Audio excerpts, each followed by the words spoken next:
Sin más preámbulo, bienvenidos y bienvenidas todos a esta presentación del libro, La Geología de Nuevo León. El día de hoy tenemos a dos invitados en esta mesa y pues de parte del Parque Ecológico Chipinque les da la más grata bienvenida a este tema que para nosotros es fundamental. Y es fundamental en el sentido de que es parte de nuestra historia natural, es parte también de nuestra historia y patrimonio biocultural en el cual hoy en día habitamos, cohabitamos y coexistimos con una gran diversidad de flora y fauna, y que si no hubiera sido por esos movimientos tectónicos, por ese desplazamiento también de la corteza hace millones de años, pues creo que nosotras no estaríamos viviendo y coexistiendo en un espacio tan maravilloso como es Monterrey.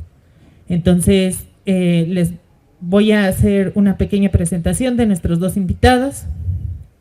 Tenemos a Rogelio Antonio Reina Hernández, licenciado en Biología de la Facultad de Ciencias Biológicas de la Universidad Autónoma de Nuevo León, auxiliar del Laboratorio de Paleobiología de la misma institución desde 2017 hasta 2022, como apoyo docente en clases prácticas y de mantenimiento curatorial de la colección de paleobiología de la Facultad de Ciencias Biológicas de la Universidad Autónoma de Nuevo León.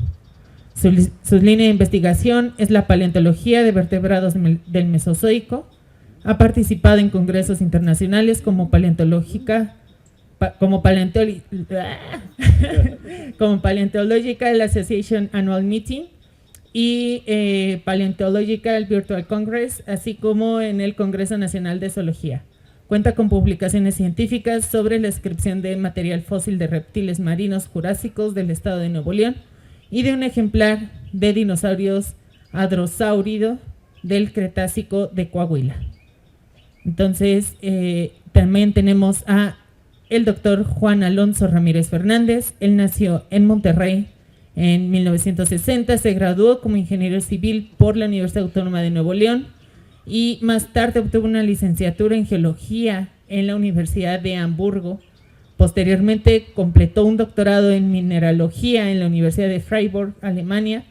Se desempeña como profesor investigador titular en la Facultad de Ciencias de la Tierra de la Universidad Autónoma de Nuevo León y actualmente es miembro nivel 2 del Sistema Nacional de Investigación de Investigadores e Investigadoras. Sus principales áreas de interés incluyen geología regional, petrología, mineralogía, vulcanología y geoturismo. Entonces les damos un fuerte aplauso a ambos, por favor. Entonces, sin algún otro contratiempo, más preámbulo, damos la palabra a Rogelio Antonio Reina para que demos por iniciada esta presentación del libro. ¿Ahí se escucha bien? ¿Sí? Muy bien. Pues muchísimas gracias, Jimena, por la invitación. Definitivamente estar en un espacio como este, pues es un gran honor para uno. Sí, efectivamente, pues mi experiencia en la parte científica ahonda en temas de paleontología. Desde el punto de vista biológico, pues es básicamente la descripción de los organismos. Pero la paleontología realmente es el punto donde convergen dos grandes ciencias como son biología y geología. Entonces, la paleontología no nada más se puede enfocar en los seres vivos que vivieron en épocas antiguas, diferentes a la nuestra, sino también en todos los fenómenos que ocurrieron a lo largo del tiempo geológico y que están documentados en las rocas. El estado de Nuevo León tiene la gran fortuna de tener una vasta historia en la cuestión geológica que está plasmada en todos sus estratos a lo largo de la extensión territorial de nuestro maravilloso estado y evidentemente el libro que se está presentando el día de hoy pues tiene esa gran cualidad de poder relatarnos en gran detalle pues todos estos aspectos de la geología del estado, ¿sí? Es un libro maravilloso. El mundo de la paleontología y el mundo de la geología en general tiene muchísimas partes de la cual uno puede aprender. Aquí en Chipinque es evidente que bueno, la parte geológica todavía está latente a ser investigada. Claro, se conoce bien sobre los estratos, sobre las unidades geológicas que hay aquí, pero todavía no ha sido completamente explorada. Entonces es todavía una ventana hacia muchas investigaciones potenciales que se pueden desarrollar en este parque. El parque en más de 30 años de existencia se ha enfocado principalmente a la conservación de la flora y fauna que existe aquí en la región. Sin embargo, tal vez sería momento de darle un poco más de esa pues importancia, ¿verdad?, a la parte geológica, que realmente es algo muy importante del parque porque forma también parte del ecosistema, pero es un fragmento histórico. Estamos en el punto específico de todo este lapso de millones y millones de años para poder tener la fortuna de ver estas formaciones geológicas.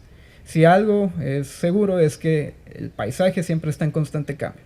Entonces estamos en el punto preciso para poder maravillarnos con las grandes formas que hay en las cumbres. La M, por ejemplo, algún día eventualmente va a tener que desaparecer, pero es este momento donde todavía nosotros la podemos disfrutar. Entonces hay que disfrutar de lo que estamos teniendo aquí, de la parte geológica también, que muchas veces pasa por desapercibido. Muchas gracias, Rogelio. Y pues justamente por eso es que estamos aquí en esta presentación, que se nos hace a nosotros bien importante el poder hablar de geología desde el Parque Ecológico Chipinque, que tiene una diversidad de senderos donde podemos ver diferentes, ¿no?, paisajes, ¿no?, y también diferentes formaciones rocosas, ¿no?, varios afloramientos que pues justamente muchas veces pasan de desapercibido, ¿no?, al senderista, al ciclista, al que viene a descansar aquí, y que pues son parte importante y fundamental de también todo esto que llamamos geología, ¿no? Y pues le damos la palabra al doctor. Gracias.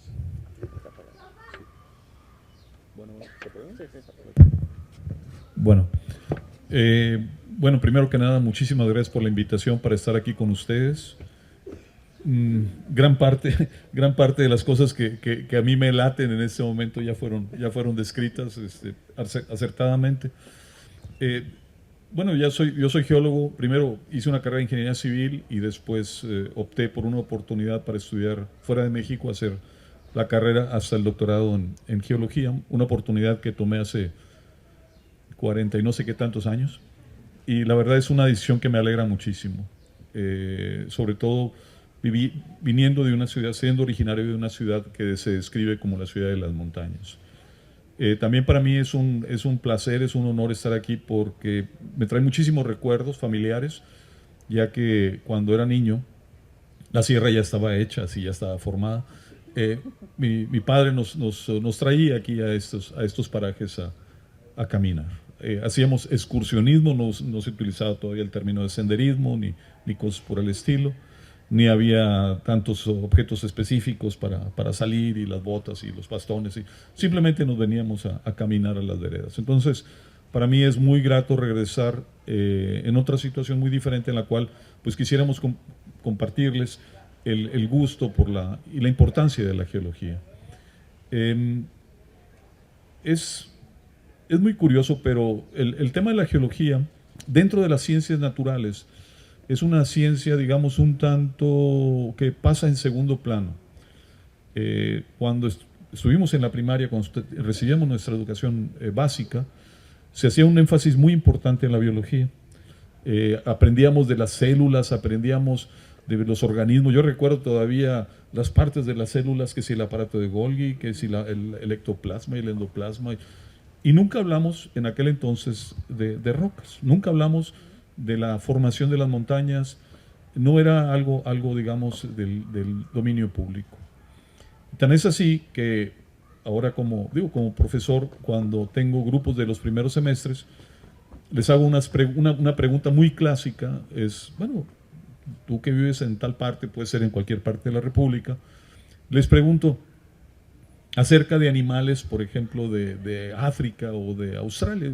¿Qué animales conoces de Australia? No, pues que el canguro, que el koala. Un niño por ahí contestó, hay unas arañas muy venenosas, creo que todo allá es venenoso.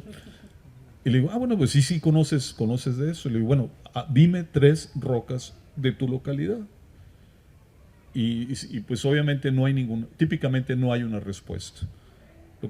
Y el siguiente mensaje es, sabes que es muy curioso que conozcas de seres vivos, de organismos que esperemos que algún día vayas y los visites en su hábitat natural, pero no sepas dónde estás parado. O sea, no sepas sobre qué esté fundamentado tu caso.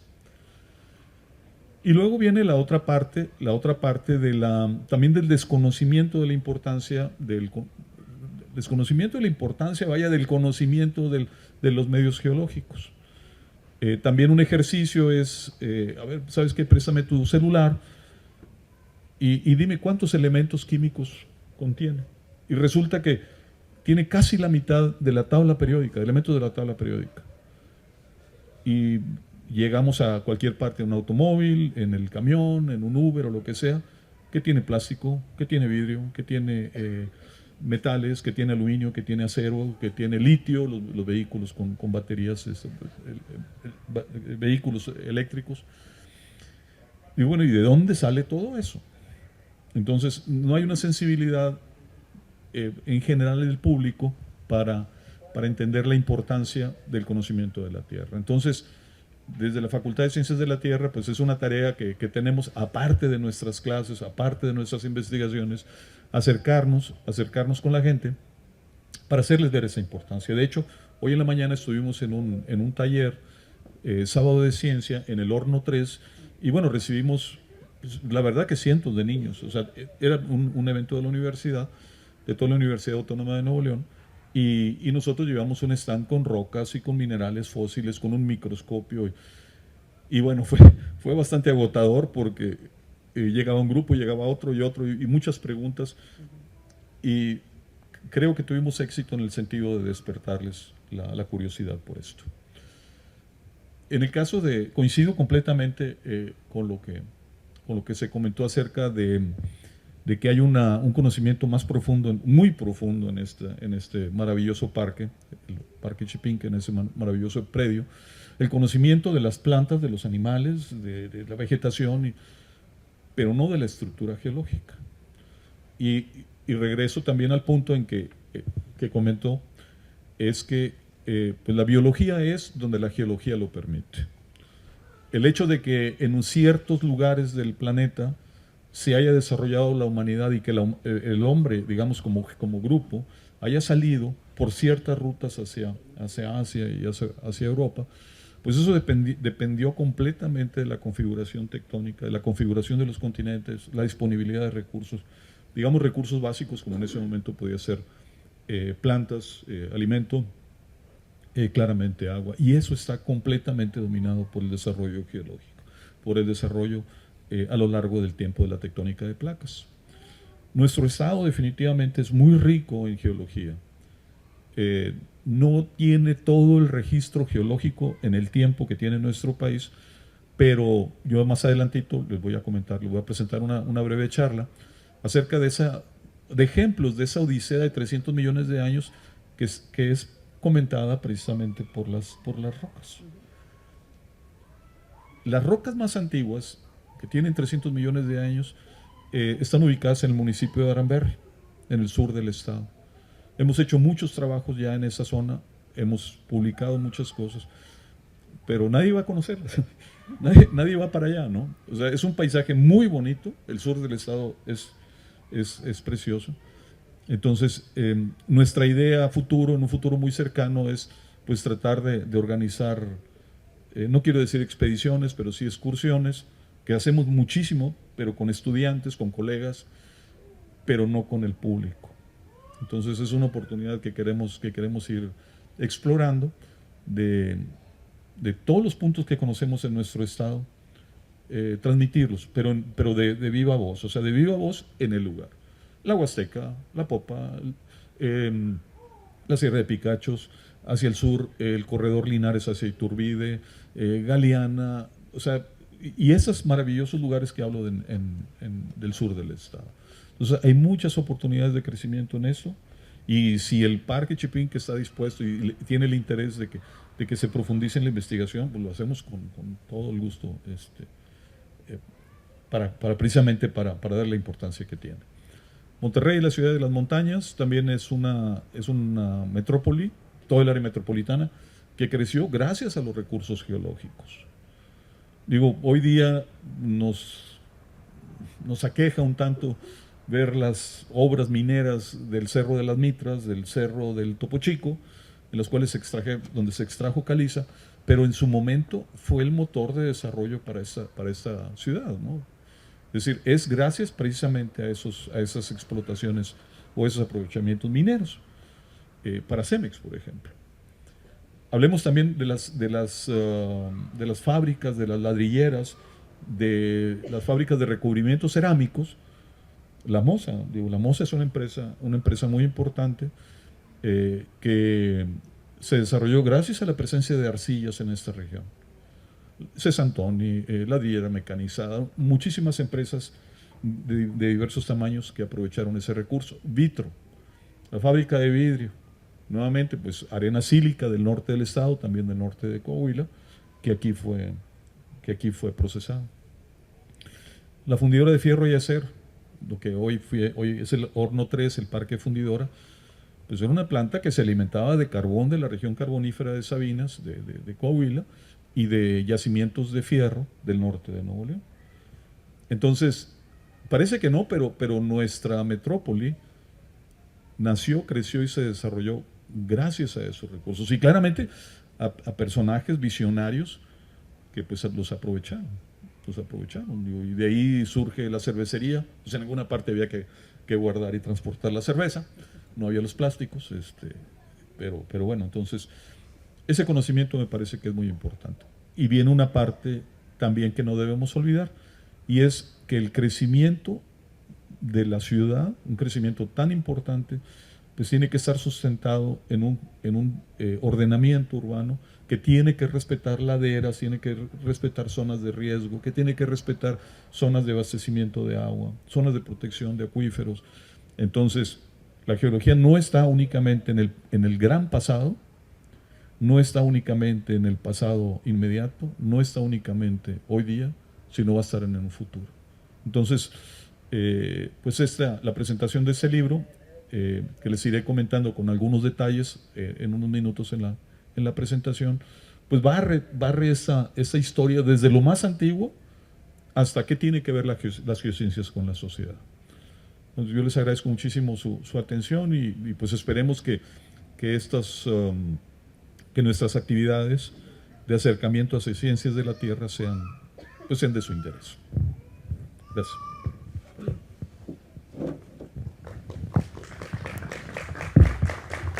Muchísimas gracias a ambos, y esto fue una muy buena introducción para poder presentar justamente este libro y esta presentación que nos atrae el día de hoy.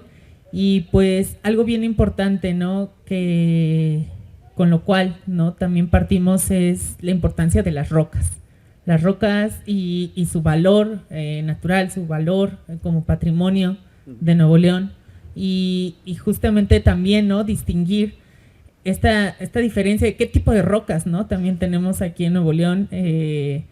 Hay varias, hay muchas, pero pues bueno, se engloban en tres distintas tipos de rocas: las ígneas, las metamórficas y las sedimentarias. Y pues el día de hoy vamos a hablar mucho de las sedimentarias y de las metamórficas, tal vez. También de las ígneas. También de las ígneas, entonces también de las ígneas.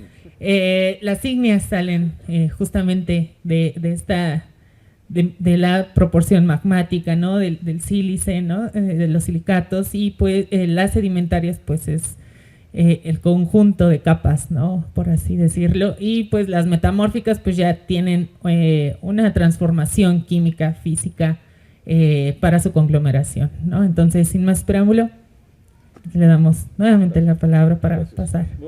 Sí, adelante.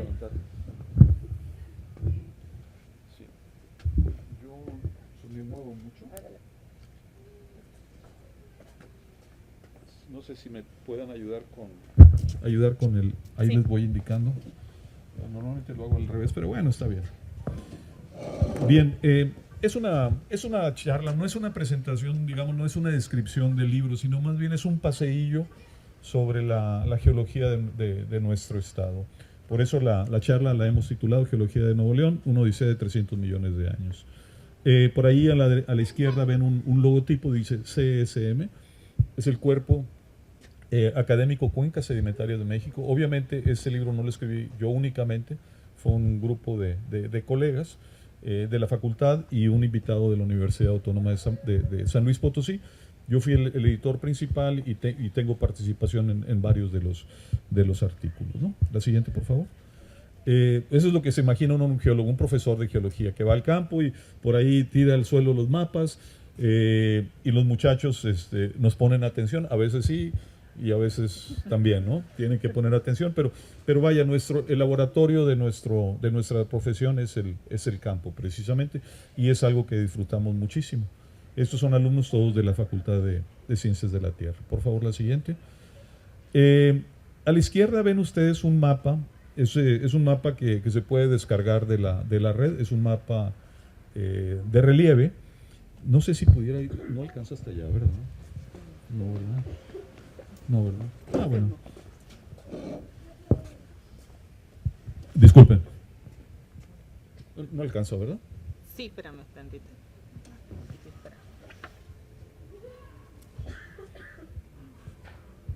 Es así para no estorbarles.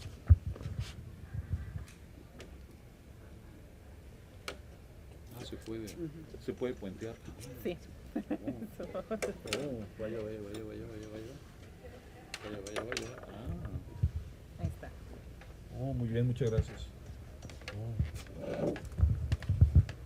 De esto no hay en Linares, no sé si hay. Bien, me es más cómodo así, gracias. Aquí vemos a la izquierda un mapa de relieve, de imágenes satelitales, y a la derecha vemos un mapa geológico. Aquí vemos pues toda esta zona así como arrugada, como corrugada, básicamente es la Sierra Madre Oriental, el elemento geográfico, morfológico más importante. Vemos algunas serranías en la parte norte, noroeste, y hacia el este vemos una planicie. Noten ustedes cómo en la derecha, esto es un mapa geológico, los colores indican unidades litológicas, es decir, unidades de rocas de una misma edad. Vean ustedes la coincidencia de estos elementos geológicos con los elementos morfológicos. Entonces, las grandes alturas de nuestro estado están conformadas por rocas obviamente muy sólidas, muy competentes, que en estos mapas todas estas tienen un mismo color verde y que corresponden a rocas del Cretácico. Es una de las eras geológicas de nuestro planeta. Esto es, por aquí hay alguien que lo hace en la red, se llama Mapoteca, y esto es del Servicio Geológico Mexicano, que es la institución que se encarga del conocimiento cartográfico, de desarrollar el conocimiento cartográfico de nuestro país. La siguiente, por favor. Tengo que hacer un poquito de historia. Esta historia es muy interesante y nos atañe también a nosotros en Linares. Tengo que hablar del doctor Eduardo Aguirre Pequeño. Tal vez ustedes hayan oído hablar de él por dos razones. Una de ellas es una casa que está en una especie de cornisa en la entrada del parque de la Huasteca. Una casa hecha en concreto, que pues está abandonada. Él era el dueño, él la construyó. La segunda es que él fue un médico muy importante en nuestro país que hizo notables investigaciones en el tema del vitiligo, del mal del pinto, perdón. Él se inoculó el vehículo para la enfermedad, el precursor, porque no le funcionaba con animales. Entonces, esa es la segunda, eso es algo muy notable en la medicina. Aparte, él nació en Gualahuises, que es un pequeñito municipio que es como una isla dentro de Linares, muy cerca de nuestra casa, y como 10 kilómetros por ahí nació el doctor Eduardo Aguirre Pequeño. Y algo muy importante es que él fue el director del Instituto de Investigaciones Científicas de la UNL hace 80 años, en los 40 del siglo pasado. Y dices, bueno, ¿y qué tiene que ver eso con la geología? La siguiente, por favor. Entonces, el doctor Eduardo Aguirre Pequeño invitó a un geólogo alemán, el doctor Federico Müllerreith. Él nació en la ciudad de Heidelberg, una ciudad muy bonita en el centro de Alemania. Estudió también en la Universidad de Utrecht. Total, se doctoró en la Universidad de Heidelberg. Él fue un geólogo. Él era profesor, pero según las crónicas no era un profesor muy ameno. De eso también tenemos problemas nosotros. No era un profesor muy ameno, pero sí era un geólogo de campo, pero de corazón. De hecho, él publicó alrededor de 150 trabajos, que es una cantidad enorme, y muchos de ellos los desarrolló aquí en nuestro país. Hizo trabajos en todo el país, incluyendo del volcán Chichonal, que tristemente célebre por su erupción en 1982, que causó la muerte de más de 2.500 personas. Pues él murió en México en 1952. Él nació en Alemania en el tiempo que todavía era un imperio. Entonces ya hace mucho tiempo de eso. Y nuevamente, bueno, ¿qué tienen que ver ellos dos? Bueno, pues resulta que el doctor Eduardo Aguirre Pequeño invita al doctor Müller, y él fue el primer geólogo de la Universidad Autónoma de Nuevo León. O sea, fue un profesor invitado, pero fue un profesor extraordinario. Y gracias, la siguiente, por favor. Y gracias a su actividad, él escribió 2 pequeños libritos que así les tituló: Geología del Estado de Nuevo León, en 1944 y 1946. 2 libritos muy chiquitos que están preservados, que están cuidados en la biblioteca de la Universidad Autónoma de Nuevo León. Eso fue hace prácticamente 80 años. Y desde entonces no se había escrito ningún libro, digamos, un compendio de la geología de Nuevo León. La Facultad de Ciencias de la Tierra fue fundada prácticamente 40 años después de la publicación de ese libro, y desde entonces yo trabajo ahí. Entonces se acumuló una experiencia de 40 años desde la fundación de la Facultad de Ciencias de la Tierra hasta el día de hoy. Y el año pasado dijimos, ¿sabes qué? Es tiempo de renovar esta obra y, bueno, pues editar un siguiente libro. Eso también fue para celebrar el 40 aniversario de nuestra escuela. La siguiente, por favor. Entonces, esa fue la idea base de generar este libro que se está ofreciendo aquí, y le denominamos Síntesis Geológica del Estado de Nuevo León. La siguiente, por favor. Por aquí está es una serie de capítulos, ya les comenté de manera muy general, desde las rocas más antiguas hasta lo que sucede con las geociencias del día de hoy. Pasando obviamente por un tiempo que a mucha gente nos ha sorprendido, decir, oye, esto era mar. Siempre es una pregunta, ¿no? Oye, ¿a poco había mar aquí y se retiró? Y no, nosotros decimos, ¿sabes qué? No es que se haya retirado. Bueno, sí se retiró, pero no porque haya bajado el nivel del mar, sino porque aquí tuvimos levantamientos muy importantes que trajeron el fondo marino hasta la superficie. El punto más alto de nuestro estado tiene más de 3.700 metros sobre el nivel del mar, que es el Cerro del Potosí, y en la cima de ese cerro hay rocas que fueron fondo marino. Eso significa que el Cerro del Potosí en su conjunto fue levantado cerca de 4 kilómetros. O sea, 4 kilómetros, más de 4 kilómetros, desde que era fondo marino hasta que es la máxima altura de nuestro estado.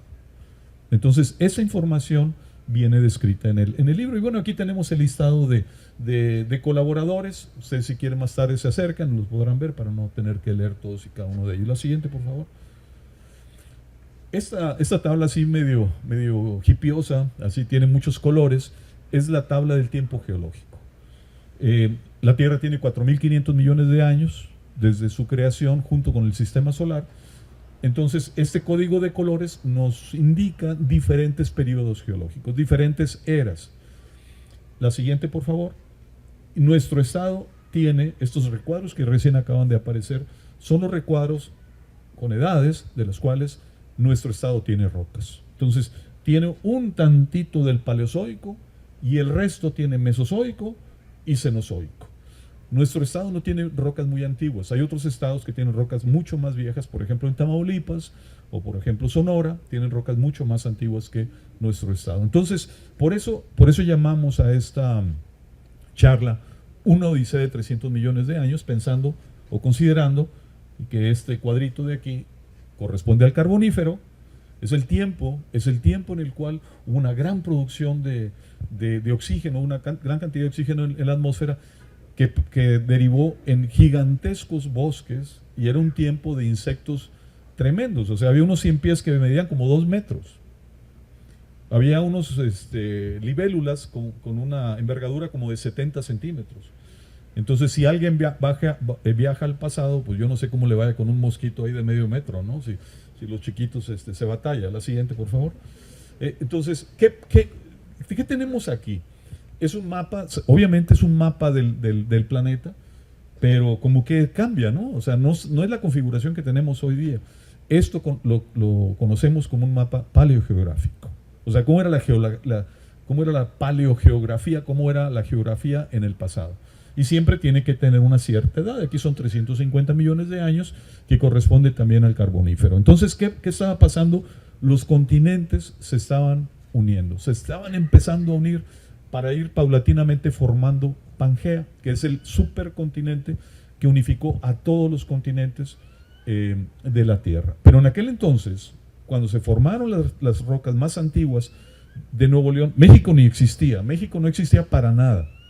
Hay regiones de nuestro planeta, hay regiones continentales que ya existían en Norteamérica, en Sudamérica, en África, en la India, en la Antártida, Australia, etcétera, en China, etcétera. Pero México, para nada. México geológicamente es un país joven.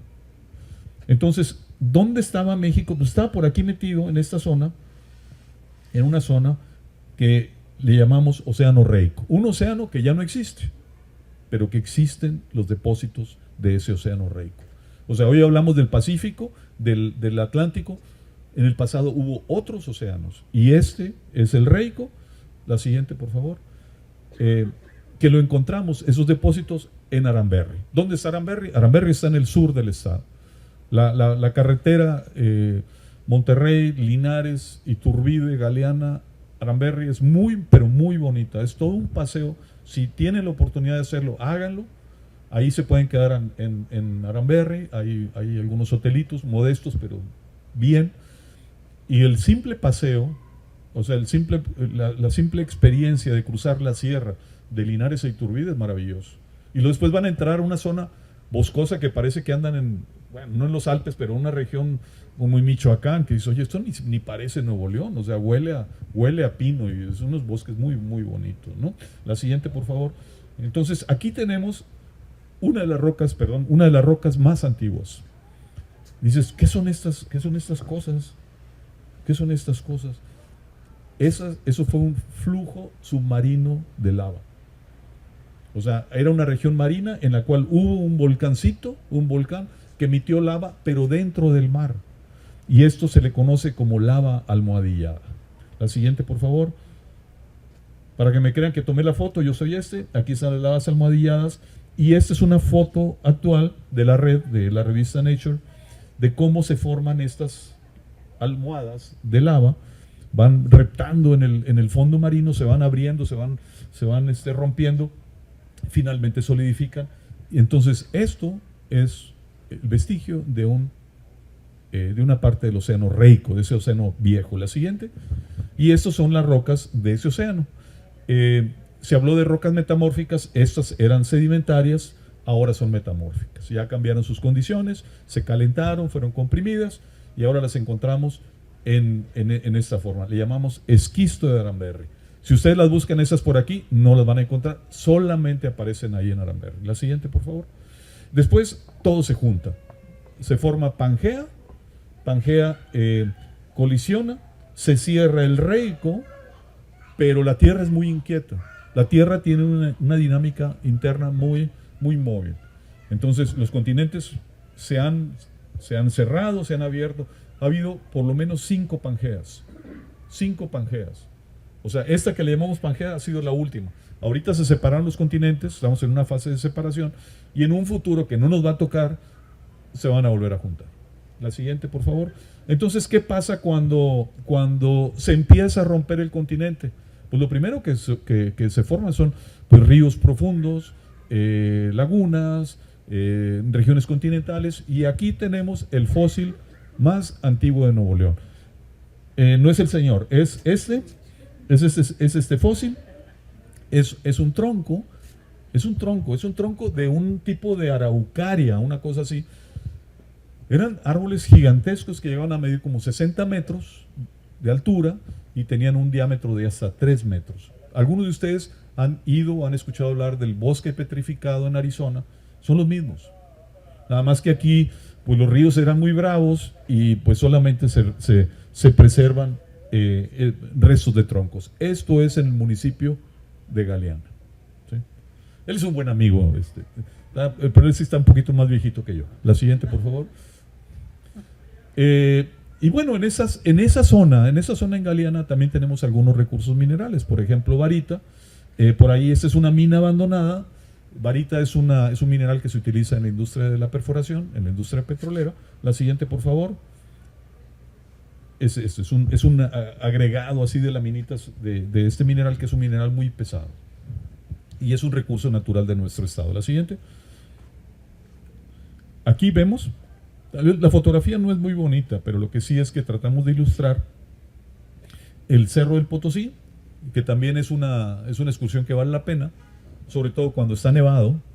Casi cada año neva y el camino está en buenas condiciones para una camioneta. Vale la pena, el paisaje es impresionante. Y en el valle de Galeana, encontramos esta roca que ha sido explotada, que es el yeso. Es una roca que se puede moler y se utiliza en los recubrimientos en las casas, pero también, la siguiente por favor, pero también tiene aplicación en la escultórica. Ahí en esa cantera de yeso hay una variedad que es muy fina, de un granito muy fino, que se puede tallar muy bien, que es el alabastro. La siguiente por favor. Allí en esa zona se encuentra el Pozo del Gavilán, que es una maravilla natural, un pozo derivado de la disolución de los sedimentos, y se forma un hoyanco, una dolina se llama, o es un cenote a final de cuentas, de 60 metros de diámetro y más o menos como 70 metros de profundidad. La siguiente, por favor. También encontramos afloramientos de yeso cerca de aquí de Monterrey, en Mina. Hay un lugar que se llama La Popa, que también es un lugar maravilloso porque, bueno, la geología es impresionante, pero también pues es una región desértica, tiene plantas muy interesantes, y ahí hay una mina precisamente de yeso. Créanme que esta zona para los geólogos es un parque de diversiones, porque esta zona es similar a zonas que están sepultadas en el Golfo de México y que contienen petróleo. Entonces, hemos hecho muchísimas excursiones para mostrar esas estructuras a geólogos, a geofísicos que trabajan con la interpretación de lo que está allá abajo en el Golfo de México. Entonces aquí se les trae y dice, mira, esto está en superficie, lo que tú estarías viendo allá abajo, ¿no? Eso es lo que nosotros llamamos análogos. La siguiente, por favor. Entonces, todo esto era una región marina. Esta fotografía es una fotografía de un dron. Aquí no estaba terminado, pero también es un lugar que vale la pena, que es el Observatorio Astronómico en Iturbide. Eso sí es precisamente el municipio de Iturbide. Esto está bajo la tutela de la Facultad de Ciencias Físico-Matemáticas, y ahí estamos colaborando, ellos viendo las estrellas, nosotros viendo hacia el suelo, y bueno, y también se está produciendo mezcal, si a alguien le gusta. La siguiente, por favor. ¿Y qué pasó en ese tiempo? Que ya estamos en el Jurásico, el famoso monstruo de Aramberri, que es un pliosaurio marino, obviamente. Ese fue encontrado en 1985, también en Aramberri, y ese supuestamente es la escala natural 1:1, y es un estadio juvenil, medía como 14 o 15 metros. Entonces esa cosa era impresionante. La siguiente, por favor. Y a veces en campo nosotros encontramos fósiles, partiendo lo que llamamos concreciones, son como unas esferas de caliza, la rompemos, y a veces tenemos la suerte de encontrar, por ejemplo, esto es una vértebra, también la siguiente por favor, de un ictiosaurio, que era un reptil marino, con una arquitectura, una fisonomía más o menos similar a un delfín, tiburón, pero tenía la aleta vertical, pero era un reptil. Entonces eso también eventualmente lo encontramos en nuestro estado. Siguiente. En el Cretácico, pues hay una invasión marina tremenda. Teníamos todo el estado estaba cubierto de aguas marinas, ¿no? La siguiente, por favor. Y esas aguas marinas, pues nos llevaron a la depositación de las rocas que tenemos aquí. O sea, lo que tenemos aquí en el frente de la sierra, lo que tenemos ese es hacia el cañón de las Guitarritas, que está por allá atrás. Todas estas capas que hoy día son verticales, originalmente eran capas horizontales depositadas en un fondo marino. El choque de placas, de bloques tectónicos, pues esto lo levantaron como si empujaran un acordeón o un bulldozer, viene empujando y levanta las capas. Después la erosión por agua dominantemente, pues labra estos maravillosos cañones. La siguiente, por favor. Y bueno, esas rocas también, yo tenía que salir en alguna foto, también las vemos, esas mismas rocas, decíamos, en las grandes alturas de nuestro estado. Por ejemplo, esto es ahí en el Cerro de la Silla. Digo, pues la conjugación, me parece a mí muy interesante, entre una metrópoli y una geología, ¿no? La siguiente, por favor. Y en ese camino hacia el Cerro de la Silla, miren lo que vemos, por ejemplo. Este es un fósil de una esponja marina. Si alguno de ustedes sube por el teleférico hacia la antena, el camino está tapizado de bichos, está tapizado de fósiles como este. La siguiente, por favor. También, bueno, esta fotografía yo la tomé por aquí en alguna de las rocas aquí en la meseta, y todos estos que parecen corazoncitos eran una especie de ostras que se le llamaba rudistas. Entonces, aquí también está tapizado de fósiles, que sería algo que valdría la pena también compartirlo con la gente. La siguiente, por favor. También, pues Nuevo León cuenta con una localidad importantísima, un yacimiento importantísimo de fósiles en el Cretácico Superior, es en Vallecillo. Esta es una fotografía no sé si esté todavía, la exposición de Fuimos Mar en el Museo del Noreste. Supongo yo que en la Milarca debe haber también, porque esos son de la colección de Mauricio Fernández. Especies, obviamente, de peces que ya no existen. Y eso es una maravilla de nuestro estado. La siguiente, por favor. ¿Qué hablar de las grutas? ¿Qué decimos de las grutas? Las grutas de García, las grutas de Bustamante, hay otros sistemas más pequeños, pero esos ya están prácticamente accesibles al público. El gran problema ahí es que llega alguien y les pone una lamparita y dice, mira, ahí está la cabeza de Homero Simpson, y mira, ahí está el pinito de Navidad, y ahí está la cueva del diablo, y nadie les platica por qué se formaron estas grutas, por qué estas rocas se disolvieron, por qué se disuelve toda esta caverna, y por qué después se forman todas esas estalactitas, estalagmitas, columnas, terrazas, etcétera, etcétera, etcétera. Entonces, pero eso es parte de la dinámica que le ocurrió a la Sierra Madre. La siguiente, por favor. Y bueno, pues es algo que se ha aprovechado, lo que decíamos al principio. Los recursos ahí estaban. Afortunadamente esta explotación ya no se da en esta región, se tiene que dar en otra parte, porque Monterrey, el área metropolitana, va a seguir creciendo, necesita cemento, necesita agregados, necesita varilla, necesita yeso, necesitamos todo, de alguna parte hay que obtenerlo. Lo que sí es que hay que llevarlo a un lugar en donde el impacto sea el mínimo. La siguiente, por favor. Y estamos terminando el Cretácico. Después viene el límite Cretácico-Paleógeno, cuando el meteorito Chicxulub impacta la Tierra en lo que hoy es Yucatán. El modelo actual dice que el impacto fue en una zona donde había muchos carbonatos, el CaCO3, y ese impacto liberó una gran cantidad de CO2, que es un gas de invernadero. Entonces, eso, y luego el polvo emitido, una gran cantidad de polvo emitido, el gran tsunami, pues al final de cuentas derivó en la extinción de estos amigos, ¿no? Incluyendo los de Coahuila, ¿no? Los de la General Cepeda, y los que están expuestos los restos que están expuestos en el Museo del Desierto. La siguiente, por favor. Y dice, bueno, ¿y qué tiene que ver Nuevo León con eso? Bueno, sí tiene que ver, porque hay localidades en nuestro estado en las cuales encontramos material que fue empujado por el tsunami. Algunos de ustedes tal vez recuerda o conoce videos del tsunami del 2004 de Indonesia, que sorprendió a los turistas. Eso fue un 26 de diciembre, entonces mucha gente estaba de vacaciones ahí. No se percataron del peligro del tsunami. Se retira el mar y regresa y acarrea, pero de todo, ¿no? Acarrea refrigeradores, autos, taca. Y bueno, en aquel entonces no había autos, lo que sí había era vegetación.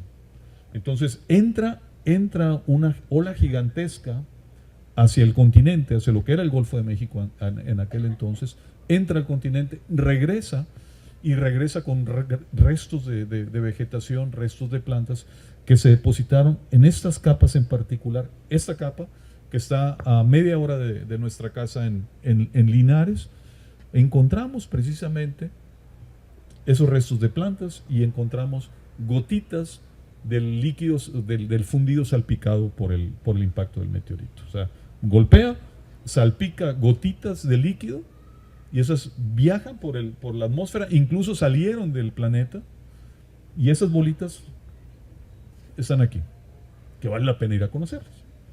Siguiente, por favor. Claro, hablamos de las rocas ígneas. Hay pocas, pero hay una que es muy emblemática y que es en la sierra de Picachos.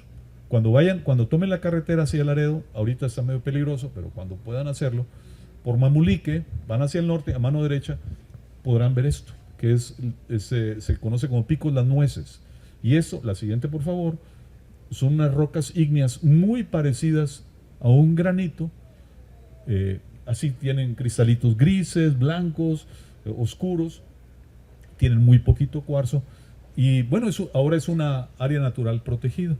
Desafortunadamente, y nosotros nos hemos acercado con diversas personas de la región y de la misma dirección de esta área natural protegida para ofrecerles los mapas, el conocimiento de esta zona, que ya lo tenemos, pero así como que nos ven con reserva, ¿no? Pero bueno, el caso es que sí hay rocas ígneas en una cantidad pequeña y son impresionantes. La siguiente, por favor. Y bueno, más al norte hay lugares en donde, la siguiente por favor, donde se explotan granitos que se trituran y que es un excelente material de construcción. Y se utiliza también para el balazo de las vías férreas, porque es un material muy resistente, muy resistente. Es una obra muy pequeña, es un par de kilómetros cuadrados y prácticamente todo el material se exporta a Estados Unidos porque es caro. Porque triturar granito es caro, porque es una roca muy dura. Es muy diferente a la caliza. La caliza la rompes muy fácil, pero esta cosa no tanto. La siguiente, por favor. Tenemos geología viva, geología actual. Esto es en el municipio de Galeana, es prácticamente en el altiplano, y es una de las cosas más bizarras que yo he tenido la oportunidad de ver. ¿Por qué? Porque esto que es una zona desértica o semidesértica, en el pasado eran lagunas. O sea, en el tiempo, o sea, prácticamente en la era de hielo, despuesito de la era de hielo, pues había muchas precipitaciones y esto eran lagunas. Entonces, ¿qué pasa con las lagunas? Pues había un montón de vegetación. Y esa vegetación muere y es cubierta con polvo, es cubierta con sedimentos y se forman capas que conocemos como turba, que es la capita vegetal que va paulatinamente formando carbón. Entonces, ¿qué pasa con esa turba? Que se autoenciende. Entonces, imagínense que está el terreno y más abajo, a 1 metro, tal vez hay un medio metro de material como tipo carbón que se autoincendia. Y miren, todo esto es humo, eso no es vapor, eso es humo. Huele a diablos esa cosa, huele a diablos, y por eso no sé si alcanzan a distinguir, pero en esta parte está hundida, porque si se quema, pues obviamente ese material se transforma en cenizas y se colapsa. Entonces, son los famosos incendios subterráneos de Galeana. También aquí pues ya no puedes construir nada, los animales no pueden andar ahí porque de repente meten las patas, se les clavan en el suelo muy suave y pues se les quema, ¿no? O sea, y bueno. Bueno, después las hacen barbacoa, pero bueno. La siguiente, por favor. Actualmente se está trabajando estoy trabajando como invitado en un libro que es sobre la biodiversidad del estado de Nuevo León. Habrá un capítulo también de geología. Y pues estos colores corresponden a las diferentes provincias morfológicas, y que, como dijimos al principio, pues la forma de las montañas está íntimamente ligado a la geología, a la historia de los mares, a la historia de los océanos, a la historia de los levantamientos. La siguiente, por favor. Y claro, o sea, todo esto pues deriva en que todas estas ideas derivan en hacer ver la importancia de todos estos recursos que debemos utilizar con mesura, que necesitamos para la vida diaria. O sea, necesitamos el vidrio, necesitamos el plástico, necesitamos el agua, necesitamos los metales, necesitamos los hidrocarburos, necesitamos los pisos cerámicos. Entonces, no podemos no podemos frenar ese desarrollo, el desarrollo del aprovechamiento de esos elementos, porque nosotros los estamos utilizando. ¿Cuántas veces cambiamos de celular? ¿Cuántas veces hemos cambiado de celular en nuestra vida? ¿Cuántos pares de tenis tenemos? ¿Cuántos coches hemos cambiado en nuestra vida? Y todo eso pues requiere recursos. Entonces, si nosotros queremos, si sabes que vamos a tratar de frenar esto, pues vamos a dejar de consumir. O sea, no es una cuestión de los productores, es una cuestión del consumo. Oye, salió esto, mira, pídelo en Mercado Libre, pídelo en Amazon, o pídelo en ¿cómo se llama? En Temu, Tamu, ¿cómo se llama esa cosa? O ¿cómo se llama el otro? Hay otra plataforma, en Shine o Chain, esa cosa. Y te los traen desde China. Y dices, oye, la huella de carbono de eso. O sea, la huella de carbono de eso. ¿Y sabes qué? ¿Cuál es la solución? Pues no compres. Pero eso tendríamos que entenderlo primero, antes de decir, oye, es que ya no queremos que haya minería, o que ya no se estudie eso. Yo no estoy hablando a favor de la minería, estoy tratando de que pensemos un poco de que la primera responsabilidad está en nosotros. ¿Sabes qué? Vamos a pararle tantito. Pero bueno. La siguiente, por favor. Digo, una ciudad, una metrópoli como eso es tomado de la red, pues eso requiere recursos. Entonces, aquí tenemos dos vertientes muy importantes, que es el conocimiento de la historia, del desarrollo de nuestro planeta, el uso actual de los recursos, pero lo más importante es, ¿qué sigue? ¿A dónde vamos? Oye, que los autos eléctricos, ¿sabes qué? A mí me parece que no es la solución más óptima. Habrá que buscar medios de transporte comunitarios, es decir, transporte masivo. Oye, un camión eléctrico, perfecto, pero que cada quien tenga un coche eléctrico me parece que a la larga no es sustentable. O sea, la generación de electricidad se da en otra parte, requieren un montón de elementos poco comunes y caros que a la larga me parece que no va a ser sustentable. Entonces, aquí el mensaje es, vamos a conocer nuestro estado, vamos a aprovechar esa riqueza geológica, vamos a cuidarla, pero también vamos a cuidar nuestro consumo para que sea posible cuidar esa riqueza geológica. La siguiente, por favor. Entonces, cuando vean a un geólogo, esto es de inteligencia artificial, cuando vean a un geólogo trabajando por ahí, pues no sean malos, denle de comer o denle un vaso de agua, trátenlo bien, porque pues está haciendo su trabajo, ¿no? Y más, ya no me falta, bueno, yo creo que ya no me falta que me crezca un poquito más la barba, y así se ve uno, ¿no? Pero pues es la imagen. Yo le pedí a la inteligencia artificial, dibújame a un geólogo maduro en el campo, y ya casi nomás faltaba mi nombre, ¿no? Pero bueno. Yo les agradezco muchísimo que estemos aquí compartiendo el fresco de Chipinque. Espero que estas láminas y estos comentarios hayan sido de su interés, y ojalá se tomen en cuenta a la geología de Nuevo León. Gracias.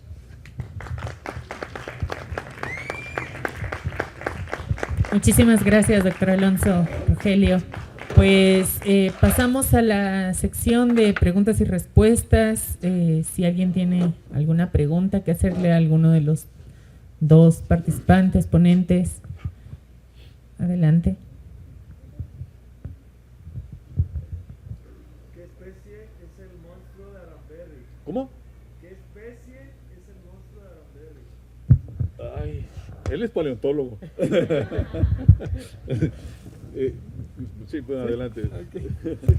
Bueno, a la fecha del día de hoy todavía no se sabe exactamente la especie a la cual pertenecen los restos del denominado monstruo de Aranberry.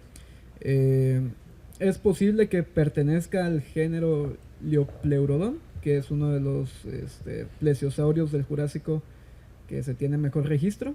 Aquí en México justamente hay ejemplares de este género y de la especie de Ferox, particularmente en Oaxaca. Pero debido a la naturaleza tan fragmentaria de los elementos que representa este ejemplar, que son unas cuantas vértebras cervicales, torácicas, algunos elementos de las aletas, no hay elementos del cráneo que nos permitan poder hacer una asignación específica a alguna especie hasta el momento. Pero pues a lo mejor todavía quedan ahí restos, ¿verdad? Que estén por la zona, que nos puedan dar una mejor visión y poder hacer una descripción mucho más detallada de ese animal.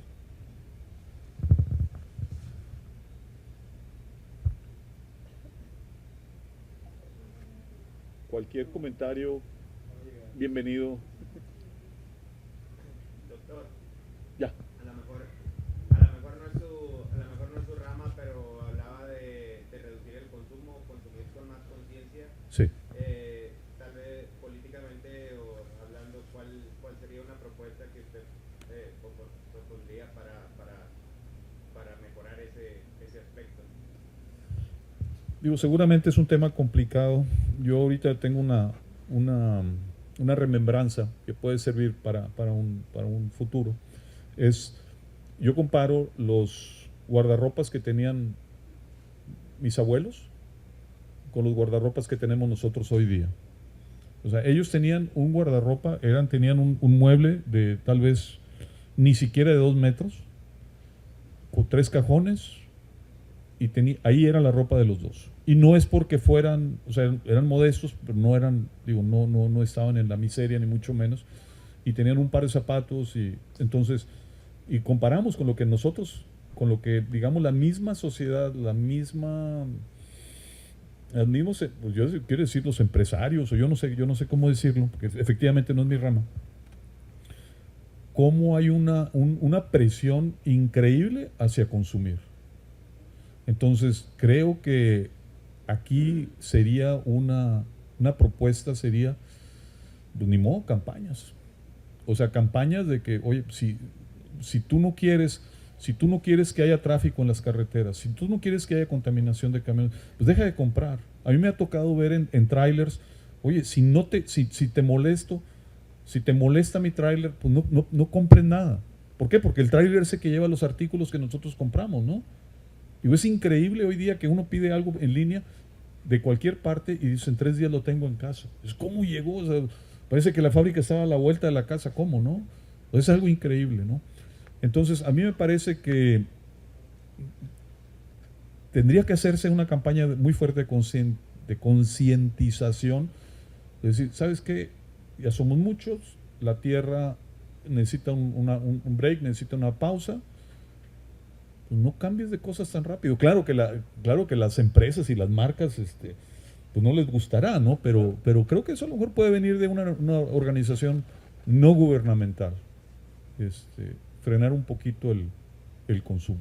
No sé, la verdad, no tengo una respuesta, pero me parece que antes de que la realidad nos alcance, nosotros tendríamos que estar despiertos y, ¿sabes qué?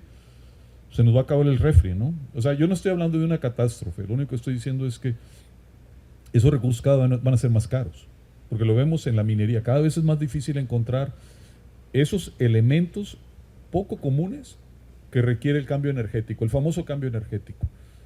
Dice, no, es que vamos a frenar la minería, ya no necesitamos esos recursos, porque vamos a ser más eficientes en la energía, y lo dices, bueno, ¿y con qué vas a transmitir la energía? Oye, ¿sabes qué? Vas a tener que producir en los próximos 10 años 5 veces más de cobre que lo que has producido hasta el día de hoy. Ups, ups, entonces ahí hay unas discrepancias terribles, terribles. Pues creo que lo primero es hacer conciencia. ¿Cómo? No lo sé, sinceramente. Digo, qué pena, pero la verdad no lo sé. Gracias por la pregunta. Sí, ya no voy a poder dormir. ¿Alguien más que quisiera hacer una pregunta?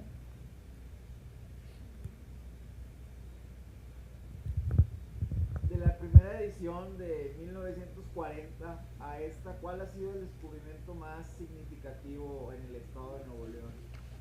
O que más haya causado revuelto en la comunidad científica, que esté plasmado obviamente en la nueva edición. Claro, claro. Sí, buena pregunta y la verdad nunca lo había pensado. A ver, déjame pensar, ya pensé. No, mire, lo que pasa es que esos trabajos, los trabajos de ese tiempo, de principios del siglo pasado, y en general, no solamente en nuestro país, sino a nivel global, eran trabajos muy descriptivos. Si uno lee estos libros de Müller-Reed, tú los lees, si conoces la zona, tú los lees y haz de cuenta que vas caminando por el afloramiento, vas caminando por tal o cual cañón y dices, mira, y te vas por aquí y, o sea, en un tiempo que no había GPS, no había mapas, no había nada. Entonces, tú lees el trabajo y dices, ya sé dónde es. O sea, yo los he leído ahora recientemente, ahora a raíz de la escritura del libro, y digo, yo ya sé dónde es. Entonces eran trabajos muy exquisitos, porque esa era la única manera de trabajar, con la descripción, es algo que, con la observación, que es algo que hemos perdido mucho. Entonces, el gran parteaguas fue, digamos, el establecimiento de la teoría de la tectónica de placas. ¿Qué deriva eso? En que hoy día todos los trabajos llevan esa componente. Es bien interesante porque el hombre llegó a la Luna casi a la par de que se instaura la teoría de tectónica de placas. Es decir, la lucha por el poder en el espacio, el poder hegemónico entre la Unión Soviética y Estados Unidos, llevó a que el hombre llegara a la Luna prácticamente a la par en que apenas estaban conociendo los océanos. Entonces es muy curioso, ¿no? O sea, es muy curioso. Porque conocer la Tierra, dices, bueno, pues ahí. Se conoció gracias a muchos artefactos, técnicas de espionaje de la guerra. El sonar, por ejemplo, los magnetómetros para detectar submarinos y cosas por el estilo. Esos son desarrollos militares que después tienen su aplicación en la vida civil. Entonces, ¿qué cosas se han descubierto? Pues se han descubierto, por ejemplo, así de clase mundial, podemos hablar de Vallecillo. Vallecillo, o sea, es de clase mundial. No está aquí en Nuevo León, pero digamos, esta zona del grupo difunta, que así se le llama ese grupo de rocas que contiene los dinosaurios, que se han encontrado una gran cantidad de mamuts, que es una línea que no se ha seguido desafortunadamente. ¿Qué se ha descubierto que no es tan popular? El origen de la Sierra Madre. O sea, ¿por qué se levantó? ¿Cuándo se levantó? ¿Por qué se levantó? Eso, por lo menos en el ámbito geológico de los geólogos, ya hay un consenso. ¿Qué más podríamos decir? Creo que eso es lo más. Bueno, el monstruo de Granberry, digamos, son cosas así puntuales. Hay muchísimas más, por ejemplo, el descubrimiento de algunos depósitos de uranio entre Monterrey y China, que al final no se explotaron, por ahí están, hay un poco de uranio por ahí, ¿no? ¿Qué más?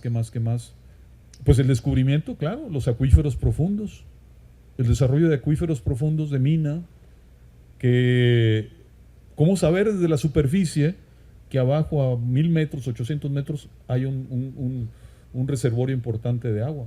No se sabía. Eso también es muy importante. Creo que el agua ahí, que ahorita estamos en pausa porque nos llovió, ¿verdad? Pero esperemos unos 3-4 años a ver cómo nos va, ¿no? Pues sí, hay muchas cosas que se han desarrollado, la verdad. Gracias por la pregunta. Bueno, yo tengo una pregunta. qué tipo de rocas podemos ver aquí en Chipinque, y también justamente pensando en este tipo de en rocas sedimentarias, ¿cuál es la diferencia, ¿no? entre esto que, pues, el tipo de rocas, Claro, ¿no? Y claro, justamente claro, también los afloramientos, ¿no? Claro, Que existen claro acá. Claro que sí. A ver si lo puedo hacer sentado, porque a veces necesito las manos y pies y todo para comentarlo. Voy a quitar tantito eso. No lo voy a tumbar. No, se me hace que sí necesito parar. Necesito pararme. Sí. Ya. Gracias. O sea, ¿qué es lo que pasa? ¿Qué es lo que pasa aquí en Chipinque? De hecho, ahorita todavía podemos ver el filo de la montaña. Resulta que esas capas son muy potentes, son muy compactas, son muy resistentes. Son calizas en capas muy gruesas y que están llenas de fósiles que hace que tenga una estructura bastante compacta. Esa capa ya está erosionada, pero esa capa iría hacia arriba, sube y baja un par de kilómetros más hacia el sur, ¿sí? Entonces, esa es una estructura que llamamos anticlinal. Es una estructura así, doblada. Y luego después esta viene y se mete hacia abajo de Monterrey. Entonces, ¿qué va a pasar? O sea, tenemos un perfil aquí topográfico muy interesante que viene descendiendo. Entonces, en la medida que vamos bajando de la altura hasta el valle, las rocas se van haciendo más suaves. Por eso las grandes alturas están allá. Y por eso hay tantos derrumbes a la entrada. Porque las rocas de la entrada son unas rocas muy arcillosas, son como lajitas que llueve y ¡puf! ¿Qué pasa? Que va aumentando paulatinamente el contenido de arcillas desde una formación que le llamamos Cupido, que es del Cretácico, hasta una formación que llamamos Méndez, que es del Cretácico superior. Es una secuencia que en otras regiones está completamente horizontal.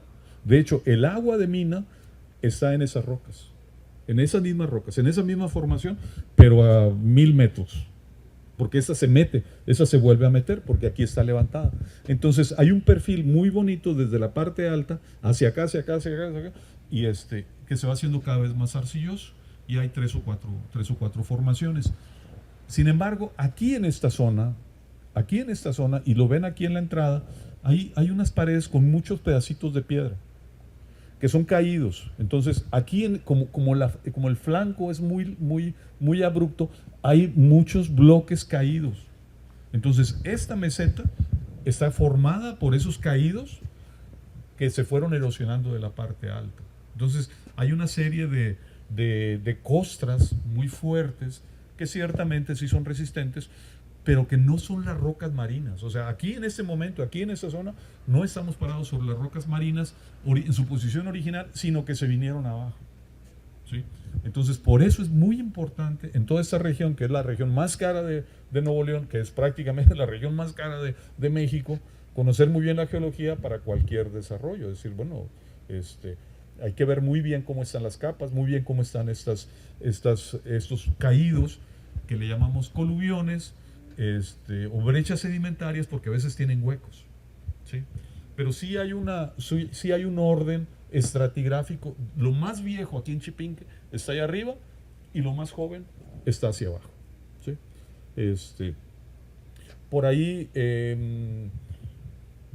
yo hice algún dibujo, y creo que se presentó aquí a Chipinque, no sé, creo que se va a hacer una especie de, o sea, a partir de ese dibujo, de ese concepto geológico, se va a hacer una especie de un rediseño ya por alguien que sabe hacer cosas en Photoshop o en Paint o en esas cosas, ¿no? Sí. Pero sí es una pregunta importante, y sí hay lugares en donde se puede ver, mira, aquí está tal o cual formación, que son como 4, no son muchas, pero que uno llega, ya como geólogo llega y dices, es tal. Uno llega y rápidamente dice, es tal y tal y tal. La vez pasada, cuando hicimos una caminata, por ahí recorrimos varias de ellas, ¿no? Y pues la idea es que digamos que aquí el parque los conozcan, y que en un momento dado puedan transmitirlo a la gente, ¿no? Pero sí las conocemos, sí sabemos dónde están. Sí necesitaba las manos, ¿no? Sí. Bueno, pues muchas gracias a ambos por esta sesión extraordinaria de geología, esta clase extraordinaria de geología. Y pues si no hay más preguntas por parte del... por ahí. Yo tengo una idea referente a lo que acaba de hablar. Entonces, las piedras con más resistencia, me imagino que son más duras, Sí. más pesadas que las de abajo. No es una cuestión... No es una cuestión del peso, es una cuestión, no es la densidad, sino es un término que le llamamos competencia y que es la resistencia a la erosión.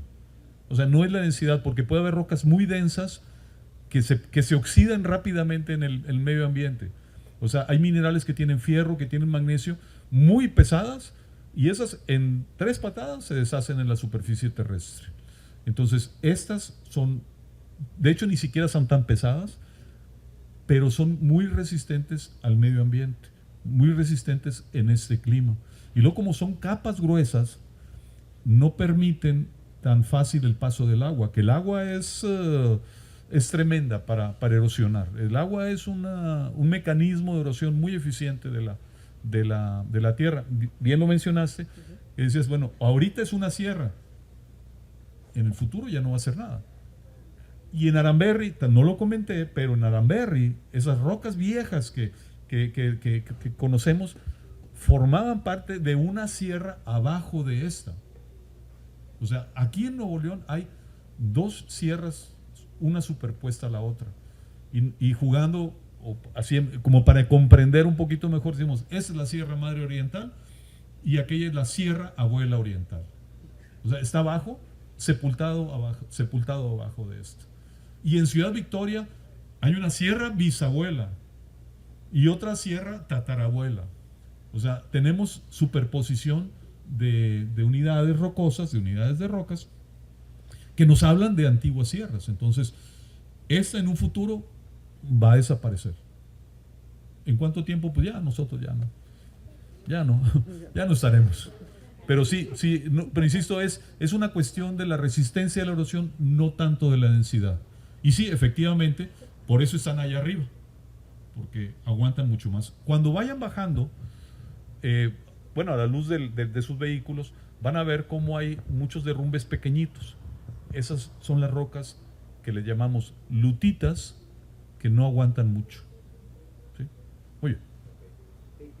Era mi duda, porque yo me dedico a la construcción, entonces quería saber si las piedras de arriba, ¿qué era lo que estaba sosteniendo las piedras de arriba? Lo de arriba es que es el continuo hacia abajo. Okay. O sea, porque esas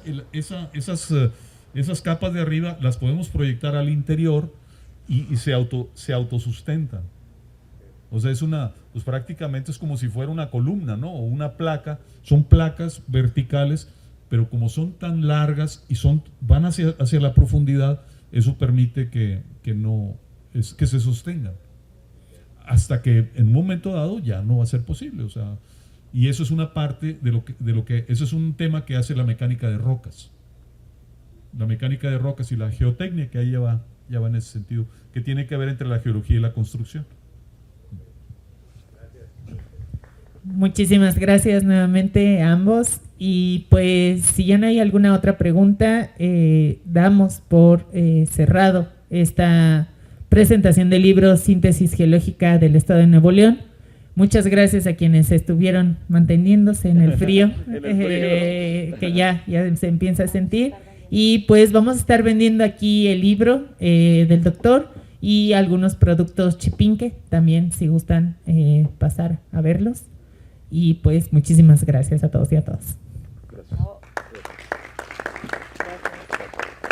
Muy bien.